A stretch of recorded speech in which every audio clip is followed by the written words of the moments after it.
النهاردة هعمل أكلة طبعا المصرية اللي كل الناس بتحبها. هعمل المسقعة.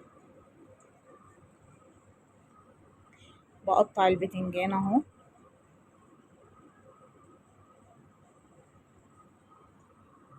وبعدين عملت اللحمة. بعمل اللحمة المفرومة لوحدها، العصاج لوحده، وبعمل الصلصة لوحدها. ما بحبش احط الصلصة على اللحمة. ليا طريقة كده، في ناس بتحط الصلصة على اللحمة تتسبك مع اللحمة وكده، لا، انا بحب اعمل التسبيكة بتاع العصاج اللحمة لوحده والصلصة لوحدها. عملت الصلصة، وطبعا اكلة المسقعة يعني بنحبها، بس ما بحبش اعملها كتير في الحر عشان الزيت وكده. فعملت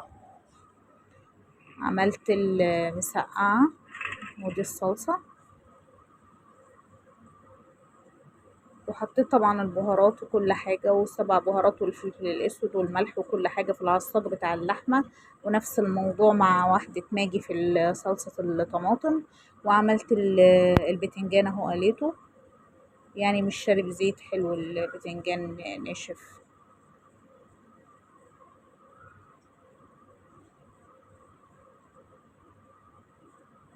اهو.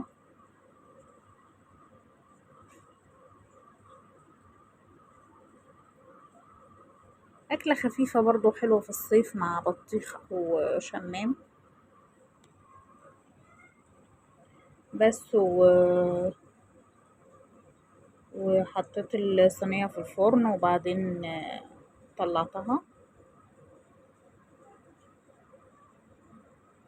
طلعتها من الفرن.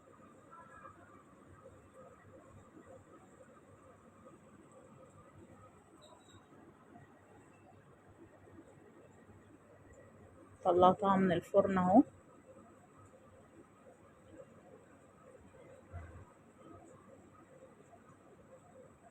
حطيتها في الشواية، خدت تحميرة من فوق شوية.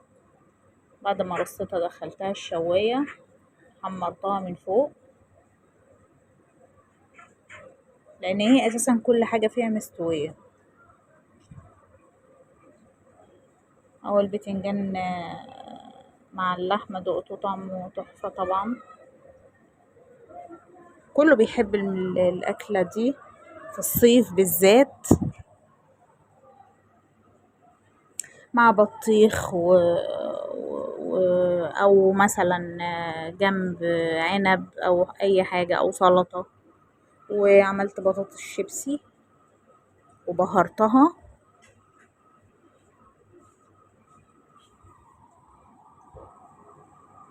مش شاربة زيت وكويسة خالص.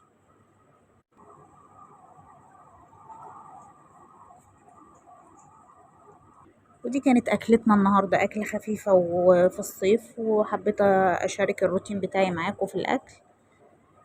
صلوا على النبي في الكومنتات واعملوا اللايك واعملوا مشاركة للقناة. شكرا.